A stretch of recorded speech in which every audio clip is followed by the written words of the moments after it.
Halo, Assalamualaikum anak-anakku semuanya. Semoga kalian sehat walafiat. Kembali lagi kita belajar tentang akuntansi. Kali ini yang akan kita pelajari adalah akuntansi daripada perusahaan dagang. Nah, untuk pertemuan kita di semester kedua ini, kita akan membahas masalah jurnal umum pada perusahaan dagang.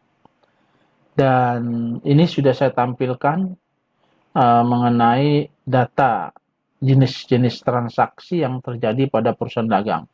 Di sini saya tuliskan tidak terlalu banyak ya, cuma ada 14 saja. Tapi dari mulai tanggal 3 sampai tanggal 30. Mari kita simak satu persatu ya, apa sih ya, bagaimana cara kita membuat jurnal umum. Karena yang akan kita bahas saat ini adalah jurnal umum.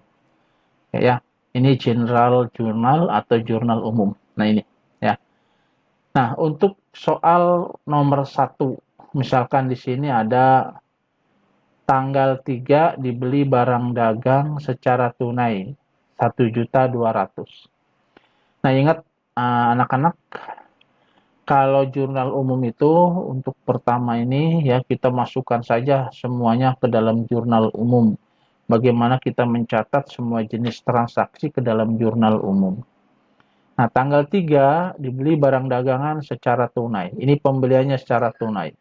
Karena dalam perusahaan dagang itu ada beli secara tunai, kredit, mungkin juga ada yang separuh tunai, separuh kredit, atau mungkin juga kredit semuanya.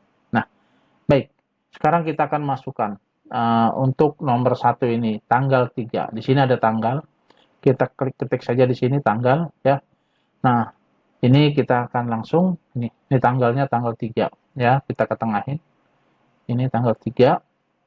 Nah, dibeli barang dagang. Kalau dibeli barang dagang berarti kita membeli atau melakukan pembelian. Perusahaan melakukan pembelian barang dagang ya. Maka tulis aja di sini untuk ini adalah pembelian aja ya, pembelian dulu. Oke.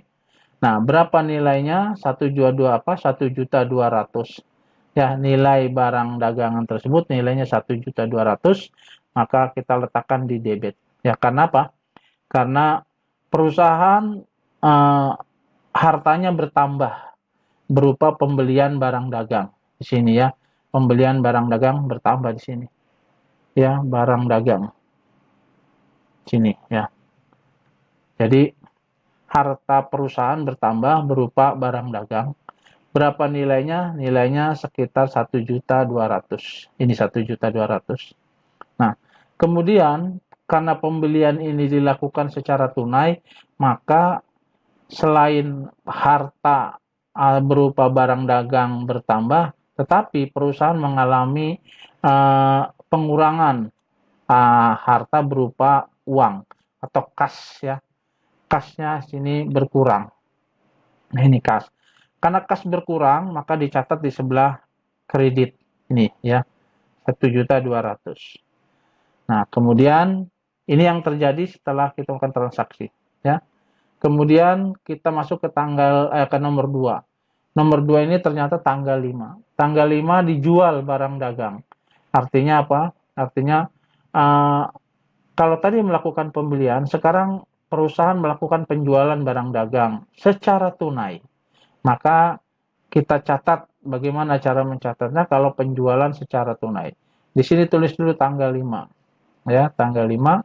Di sini adalah nama akunnya adalah penjualan ya. Nama akunnya adalah ini. Oh, sorry ya. Nama akunnya adalah karena penjualan, maka kas perusahaan bertambah. Karena penjualan secara tunai ya. Kas perusahaan bertambah, berapa nilainya? 3 juta. Maka tulis di sini 3 juta.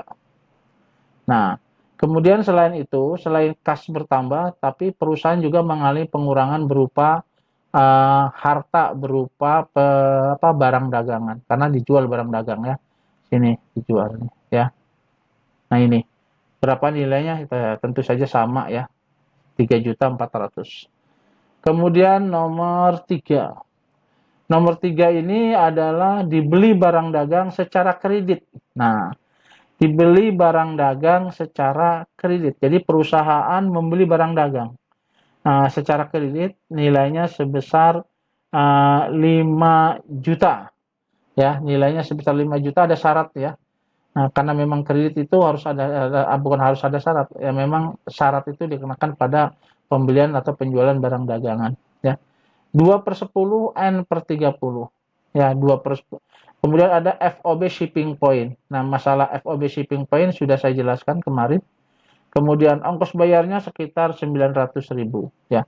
Maka kita tulis dulu di sini apa namanya, tanggal berapa ini? Tanggal 7 ya. Tanggal 7.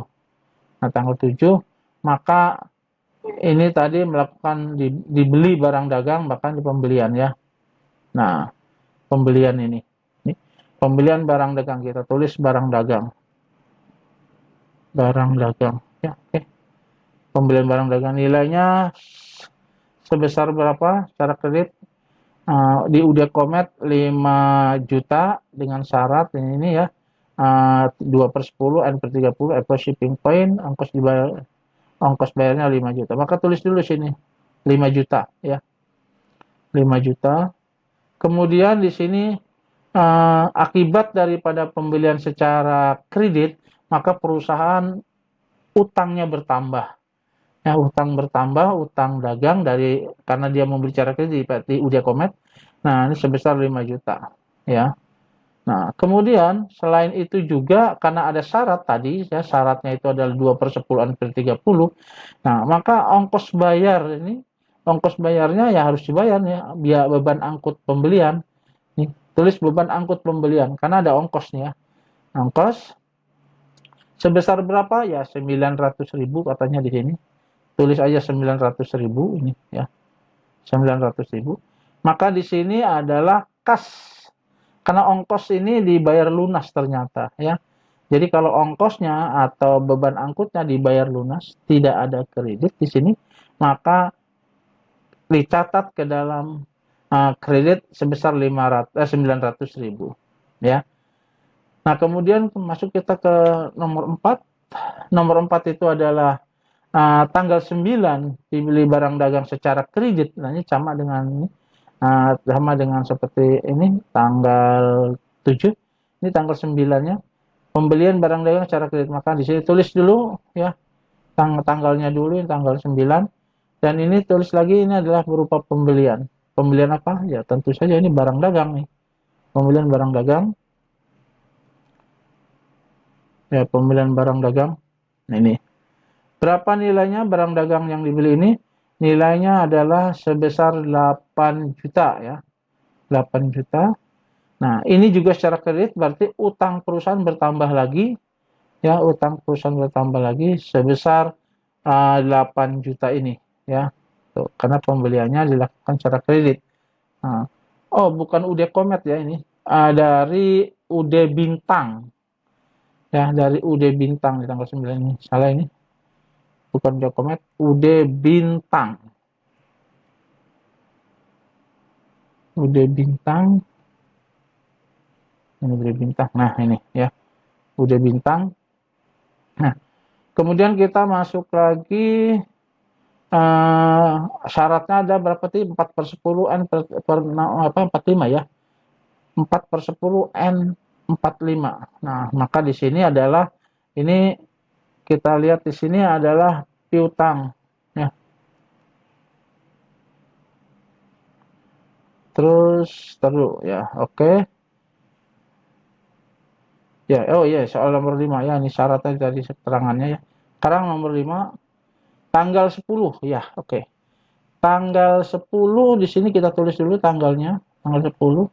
Kemudian tanggal 10 itu ternyata dijual barang dagang secara kredit ya, anak-anak. Dijual, berarti kalau dijual perusahaan menjual barang senilai 6 juta, syaratnya 1/15 N/30 FOB destination point, ongkos angkut yang dibayar. Ini ongkos angkut yang dibayarnya berapa ini? Ongkos angkut yang dibayarnya ini adalah 500.000 ya. FOB destination point sekarang ya. Oke, kita tulis di sini adalah karena dijualnya barang dagang secara kredit, maka piutang perusahaan bertambah. Ya, piutang sebesar 6 juta. Ya. Kemudian juga ditulis di sini adalah penjualan. Penjualan apa? Tentu saja penjualan barang dagang ya. Penjualan barang dagang. Ini penjualan barang dagang sebesar 6 juta. Ya. Ini. Oke, ini syaratnya kita tulis dulu, tulis dulu supaya tidak lupa ya. Kemudian nomor 6. Nomor 6 ini tanggal 14 ya. Nomor 6 ini tanggal 14 ya, tanggal 14 terus nomor 6 nomor 6 pun situ ya. Oke. No, masih nomor 10 dulu deh ya, karena ada beban angkut belum dibayar. Beban angkut ya. Nih, beban angkut sebesar 5 juta ini 500.000 ya, sorry. Nih 500.000 ya beban angkut nih. Itu ya. Nah, kemudian baru kita masuk ke tanggal ini masuk dulu ya nih. Oke. Beban angkut karena dibayar tunai maka kas perusahaan berkurang. Dan di sini sebesar 500.000 ya. Nah, seperti itulah ya. Jadi sedikit-sedikit tapi insya Allah jadi pasti. Yang penting mau belajar dengan baik ya. Insya Allah kalau seandainya belajar serius kita bisa mengikuti dengan baik. Itu saja dulu yang saya sampaikan. Semoga kalian bertambah ilmu dan bermanfaat. Assalamualaikum warahmatullahi wabarakatuh.